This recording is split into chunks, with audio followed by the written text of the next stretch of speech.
اللهم اغفر لحينا وميتنا وشاهدنا وغائبنا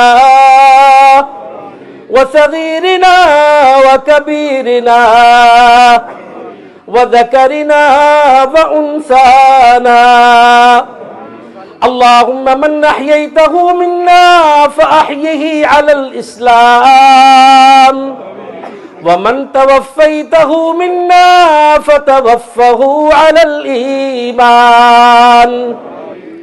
اللهم لا تحرمنا أجره ولا تذلنا بعده. اللهم لا تحرمنا أجره ولا تفتنا بعده. اللهم اغفر له وارحمه وعافه واعف عنه وأكرم نزله ووسع مدخله واغسله بالماء والثلج والبرد ونقه من الخطايا كما ينقى الثوب الأبيض من الدنس، وأبدله دارا خيرا من داره وأهلا خيرا من أهله وزوجا خيرا من زوجه. اللهم إن حافظ عبد الرحمن مكي في ذمتك وحبل جوارك. اللهم إن حافظ عبد الرحمن في ذمتك وحبل جوارك، فقه من فتنة القبر وعذاب النار، وأنت أهل الوفاء والحق. جئنا شفعاء فاغفر له وارحمه. اللهم جئنا شفعاء فاغفر له وارحمه. اللهم جئنا شفعاء فاغفر له وارحمه، إنك أنت الغفور الرحيم. اللهم إنه عبدك وابن عبدك وابن أمتك، كان يشهد أن لا إله إلا أنت وحدك لا شريك لك، وكان يشهد أن محمدا عبدك ورسولك. أصبح فقيرا إلى رحمتك.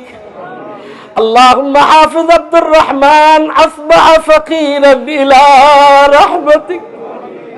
اللهم أصبح فقيرا إلى رحمتك، وأنت غني عن عذابه. إن كان محسنا فزد في حسناته. اللهم زد في حسناته. اللهم زد في حسناته. وإن كان مخطئا فتجاوز عن سيئاته. اللهم إنك عفو كريم تحب العفو فاعف عنه. اللهم إنك عفو كريم تحب العفو فاعف عنه. اللهم إنك عفو كريم تحب العفو فاعف عنه.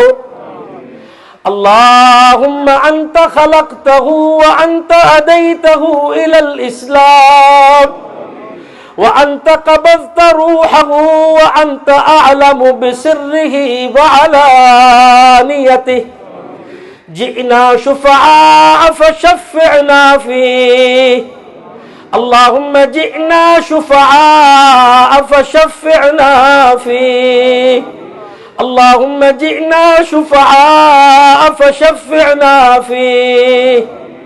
اللهم أدخله الجنة الفردوس، وأعذه من عذاب القبر ومن عذاب النار.